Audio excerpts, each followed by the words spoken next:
14 ans, on descendait au fond de la mine.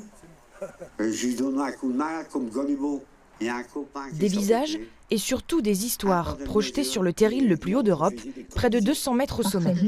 À l'affiche, des habitants du bassin minier. Fermez votre téléviseur, il y a un rayon de soleil. Prenez votre veste et venez nous voir. Parmi eux, Catherine Duc et Bernard Zorco se rappellent avec nostalgie des valeurs des corons. On vivait mieux, c'était plus amical, plus cordial. On a un exemple, on pouvait laisser sa voiture dehors, les carreaux ouverts, il n'y avait pas de danger. Et même, surtout, le respect et beaucoup de choses par rapport au monde d'aujourd'hui. Un esprit que les plus âgés sont heureux de partager avec les dernières générations.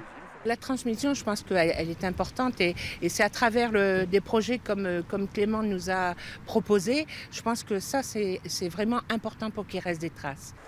À l'origine du projet, Clément Le Saffre, un artiste lillois qui a voulu mettre en valeur le patrimoine local. Je suis très attiré par des régions qui sont fortes d'histoire. C'est là que je m'arrête, pour aller rencontrer les gens, m'intéresser à eux, savoir qui ils sont, m'intéresser à l'histoire collective, individuelle. Et en fait, valoriser ces personnes en fait, au travers de ces projections. Pour ces près de 30 minutes de spectacle, l'artiste a recueilli la parole de 150 habitants du bassin minier. Mais au-delà des participants, le public aussi se retrouve dans le récit de sa région, parfois avec émotion.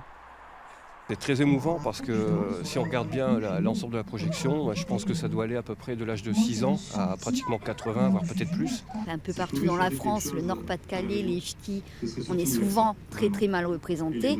Mais quand on vient voir ça, ça démontre toute autre chose. Ils faisaient partie du paysage et de leur histoire. Aujourd'hui, les terrils en parlent. On l'a eu dur en étant jeune, mais on vivait bien, on était contents.